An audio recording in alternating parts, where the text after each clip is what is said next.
أعوذ بالله من الشيطان الرجيم بسم الله الرحمن الرحيم الذين ينفقون أموالهم في سبيل الله ثم لا يتبعون ما أنفقوا منا ولا أذى لهم أجرهم عند ربهم ولا خوف عليهم ولا هم يحزنون قول معروف ومغفرة خير من صدقة يتبعها أذى والله غني حليم۔ اپنا مال اللہ کی راہ میں خرچ کرتے ہیں، پھر خرچ کرنے کے بعد نہ تو اس پر احسان جتلاتے ہیں اور نہ برتاؤ سے اس کو آزار پہنچاتے ہیں۔ ان لوگوں کو ان کے اعمال کا ثواب ملے گا ان کے پروردگار کے پاس، اور نہ ان پر کوئی خطرہ ہوگا اور نہ وہ مغموم ہوں گے۔ نادانی کے وقت مناسب بات کہہ دینا اور درگزر کر دینا 1000 درجہ بہتر ہے ایسی خیرات دینے سے جس کے بعد آزار پہنچایا جاوے، اور اللہ تعالیٰ غنی ہے، حلیم بھی ہے۔ سورہ بقرہ کی 262 اور 263 نمبر کی آیت آپ کے سامنے تلاوت کی گئی ہے۔ سب سے پہلے میں آیت کریمہ کا شان نزول بیان کرتا ہوں۔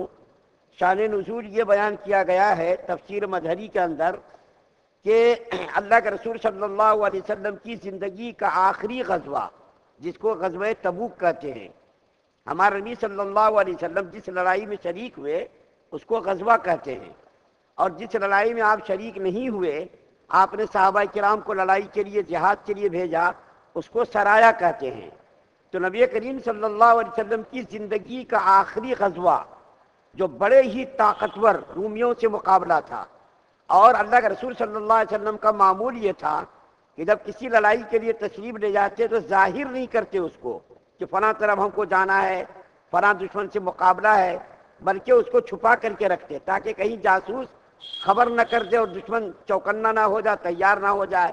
لیکن یہ چونکہ بڑا ہی مشکل غزوہ تھا، کھجور کے پکنے کا زمانہ تھا، انصار اور جو مسلمان تھے، اوس اور خزرج کے جو انصار تھے، ان لوگوں کی زندگی کا گزر بسر کھجوروں پر ہی ہوتا تھا۔ تو کھجور کا پکنے کا موسم آیا تھا اور بہت ہی سخت دھوپ، جو جون جولائی کے اندر سخت دھوپ رہتی ہے، اس موقع پر یہ غزوہ پیش آیا۔ تو اللہ کے رسول صلی اللہ علیہ وسلم نے اعلان عام کر دیا کہ دیکھو بڑی ہی طاقتور دشمن سے مقابلہ ہے، اس کے لیے تم لوگ جو کچھ کر سکتے ہو کرو۔ چنانچہ صحابہ کرام نے اپنی حیثیت کے مطابق جو کچھ بھی لالا کر کے دینا تھا دیا۔ مشہور ہے ابو بکر صدیق رضی اللہ تعالیٰ عنہ نے گھر کے اندر کا پورا سرمایہ چھالو دے کر کے گھر کا پورا جو کچھ بھی تھا سامان لا کر کے پیش کیا۔ حضرت عمر فاروق رضی اللہ تعالیٰ عنہ نے گھر کے مال کا آدھا حصہ کر کے لا کر کے پیش کر دیا۔ حضرت عثمان غنی رضی اللہ تعالیٰ عنہ نے 1000 اونٹ ماہ ساز و سامان، لڑائی کے جو ساز و سامان رہتے، کھانے پینے، تلوار، ہتھیار، تیر، نیزے، بھالے، لڑائی کے ساز و سامان کے ساتھ 1000 اونٹ ماہ ساز و سامان کے، اور 1000 تقریباً دینار، بہت ہی قیمتی دینار ہوتا، وہ لا کر کے حضور صلی اللہ علیہ وسلم کی خدمت میں پیش کر دیا۔ حضور صلی اللہ علیہ وسلم نے دامن میں ان دیناروں کو لیا اور اس کو یوں الٹتے پلٹتے تھے، اور خوشی اور مسرت کا اظہار فرماتے ہوئے فرما رہے تھے کہ آج کے بعد عثمان غنی رضی اللہ تعالیٰ عنہ کچھ بھی عمل کریں، اس کو کوئی عمل مضرت نہیں پہنچائے گا، اس کو تکلیف نہیں پہنچائے گا، اس کو کوئی نقصان نہیں پہنچائے گا۔ اس موقع پر یہ آیت کریمہ نازل ہوئی۔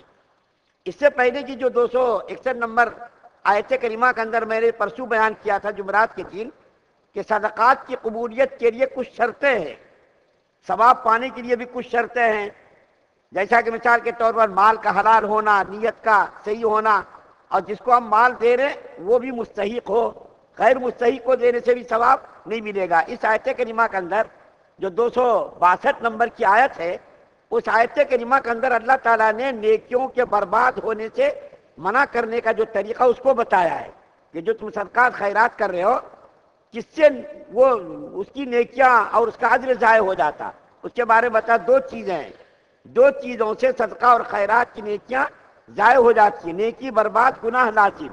اور دو چیزیں کیا ہیں؟ ایک تو ہے کسی کو مال دے کر کے احسان جتانا، کسی کو مال دے کر کے احسان جتانا، اور دوسرا یہ کہ اس کو حقیر اور ذلیل سمجھنا، اس کو تکلیف پہنچانا۔ ایک تو مال دے کر کے احسان جتانا، ایک زمانے میں یہ تھا عورتیں تانا دیتی تھی کہ ارے میں نے میرے شوہر نے اور میں نے ایسا تمہارے ساتھ کیا، ایسا تمہارے ساتھ کیا، تمہاری شادی میں ہم نے تعاون کر دیا. لیکن یہ زمانہ ایسا آیا ہے مرد بھی اس معاملے میں ملوث ہو گئے. ایک زمانے میں یہ عادت عورتوں کی تھی، معمولی باتوں پر تانے دے دینا، خاندان کو پورا اکھاڑ کر کے پھینک دینا اور پوری عزت و آبرو کو نیلام کر دینا. لیکن آج یہ عادت مردوں میں بھی سرایت کر گئی ہے. مرد بھی اس قسم کے تانوں میں ملوث ہو گئے. ایک تو احسان جتانا، دوسرا یہ کہ کسی کو تانا دے کر کے تکلیف پہنچانا. جہاں احسان جتانا غلط ہے وہیں کسی کو مال دے کر کے حقیر سمجھنا، ذلیل سمجھنا، یہ بھی غلط ہے. اس کو بھی قرآن نے منع کیا. اس سے کیا ہوتا ہے؟ نیکی برباد، گناہ لازم. میں نے بہت سارے لوگوں کو دیکھا کہ کسی غریب کو مسجد کے باہر کھڑے ہیں، اس کو پھینک کر کے پیسہ دیتے، اس کو مطلب حقیر سمجھ کر کے پیسہ دیتے. کوئی بیچارہ سفیر آیا چندہ لینے کے لیے، اس کو عزت اور احترام سے چندہ دینا چاہیے. کیونکہ کہاں سے اپنی جو ہے جان کو خطرے میں ڈال کر کے، اپنے آرام کو، راحت کو خطرے میں ڈال کر کے بیچارہ آیا ہے نا، تو اس کو آپ جو ہے عزت اور احترام سے دیجیے. پھینک کر کے یوں دے رہے. کوئی غریب اگر باہر عورت کھڑی ہے، کوئی مرد کھڑا ہے اگر مانگنے والا، اس کو حقارت سے دے رہے. کئی لوگوں کو میں نے اپنی آنکھوں سے دیکھا یہ عمل کرتے ہوئے. یہ بھی اس آیت کریمہ کے اندر شامل ہے کہ کسی کو مال دینا، حقارت سے دینا، احسان بھی جتا دینا اور حقارت کے ساتھ اس کے ساتھ ایسا معاملہ کرنا کہ وہ سمجھے یہ میرے ساتھ جو ہے ایسا رویہ اختیار کر رہا جس سے میری عزت جا رہی ہے، مجھ کو یہ حقیر سمجھ رہا. اب میں آپ کے سامنے کچھ احادیث پیش کرتا ہوں جس سے پتہ چلے گا کہ مال دے کر کے یا صدقہ خیرات کر کے کسی کو کسی پر احسان جتانا اور اس کو حقیر سمجھنا اور حقیر سمجھ کر کے اس کو تکلیف پہنچانا، دیکھیے اس کی کتنی مذمت حدیث کے اندر آئی ہے اور نیکیوں کو کس طریقے سے ضائع کر دیتا ہے یہ ہمارا عمل. مسلم شریف کی حدیث ہے کہ اللہ کے رسول صلی اللہ علیہ وسلم نے فرمایا قیامت کے دن 3 آدمیوں کی طرف، دیکھیے ذرا غور سے سنیے حدیث، اور بڑی معتبر حدیث ہے. یہ حدیث کی بڑی معتبر کتاب کی حدیث ہے. مسلم شریف، سیاستہ کی حدیث، بخاری شریف، مسلم شریف، ترمذی شریف، نسائی شریف، ابن ماجہ، ان 6 کتابوں جو میں نے ابھی آپ کے سامنے گنا ہے، ان کتابوں کو سیاستہ کہا جاتا ہے، یعنی 6 مستند کتاب. موطا امام مالک یہ بھی 6 کتابوں میں ہے. تو اس کے اندر لکھا ہے اللہ کے رسول صلی اللہ علیہ وسلم نے فرمایا قیامت کے دن 3 آدمیوں کی طرف اللہ تعالیٰ نظر رحمت نہیں ڈالیں گے، نہ اس کی طرف دیکھیں گے، نہ اس کو پاک کریں گے، بلکہ اس کے لیے دردناک عذاب ہوگا. نہ تو دیکھیں گے نظر رحمت سے اور نہ اس کو پاک فرمائیں گے، اس کے لیے دردناک عذاب ہوگا. کیا ہے اس میں؟ ایک تو ہے دیکھیے دے کر کے احسان جتانے والا، ایک کیا ہے؟ دے کر کے احسان جتانے والا. دوسرا کیا ہے؟ ٹخنوں سے نیچے پاجامہ ہو یا لنگی ہو، ٹخنوں سے نیچے کپڑا پہننے والا. اور تیسرا کیا ہے؟ قسم کھا کر کے سودا بیچنے والا. ان 3 آدمیوں کے بارے میں اللہ کے رسول صلی اللہ علیہ وسلم نے فرمایا کہ قیامت کے دن اللہ تعالیٰ نہ تو نظر رحمت ڈالیں گے اور نہ اس کو پاک فرمائیں گے، اس کے لیے دردناک عذاب ہوگا. اور دیکھیے دوسری کتاب کا حوالہ ابن ماجہ میں ہے کہ 3 آدمی، اس میں والدین کا نافرمان، اللہ تعالیٰ نظر رحمت سے نہیں دیکھیں گے، والدین کے نافرمان کی طرف بھی، اور دے کر کے احسان جتانے والا، اس کے اندر بھی دیکھیے یہ بات ہے، اور شرابی اور تقدیر کو جھٹلانے والا، اللہ تعالیٰ نظر رحمت سے ان کی طرف بھی نہیں دیکھیں گے، بات بھی نہیں فرمائیں گے اور دردناک ان کو عذاب دیں گے. اور تیسری حدیث کی کتاب دیکھیے نسائی شریف، یہ جو ابھی آپ کے سامنے تینوں اشخاص بیان کیے گئے کہ جو ہے دے کر کے احسان جتانے والا، ٹخنوں سے نیچے پاجامہ پہننے والا، شرابی اور تقدیر کو جھٹلانے والا، ایسے لوگوں کی طرف اللہ تعالیٰ نظر رحمت بھی نہیں ڈالے گا اور اس کو جہنم کے اندر ڈالیں گے، جنت کے اندر ان کو نہیں ڈالا جائے گا. تو دیکھیے نیکیوں سے ہم کتنے محروم ہو گئے، دیا بھی مار بھی ہمارا گیا اور ہماری چیز بھی چلی گئی اور پھر ثواب بھی نہیں ملا. تو اگر ہم تھوڑی سی توجہ کے ساتھ، اچھی نیت ہو، اچھا مال ہو، مستحق کو ہم مال دیں اور اس کے بعد پھر دے کر کے کسی کو پر احسان نہ جتائیں یا کسی کو اذیت نہ پہنچائیں، تان و تانا نہ دیں، تان و تشریح نہ کریں اور اس کی طرف جو ہے ہم ایسی حقارت کی نظر سے نہ دیکھیں جس سے کو اپنی توہین سمجھتا ہو. اور دوسری آیت کریمہ یعنی 263 نمبر کی جو آیت پڑھی گئی ہے اس کے اندر اللہ تعالیٰ فرما رہے ہیں کہ اگر کوئی سائل آئے تم کو تکلیف پہنچائے، بہت سارے فقیروں کی عادت ہوتی نا، وہ چپک جاتے، ہٹتے نہیں، جب تک اس کو آپ نہ دے دیں وہ نہیں ہٹتا.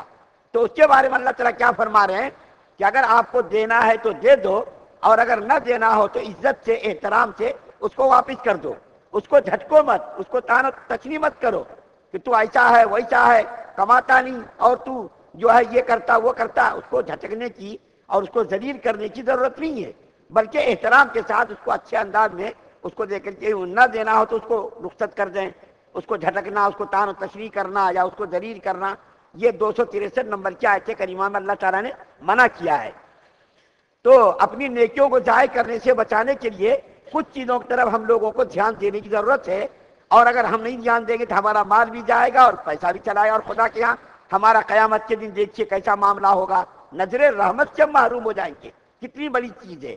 اللہ تعالیٰ سے دعا ہے کہ اللہ تعالیٰ ہم تمام مسلمانوں کو مکمل شریعت مطہرہ پر عمل پیرا ہونے کی توفیق عطا فرمائے. سبحان اللہ و بحمدہ، سبحانک اللہم.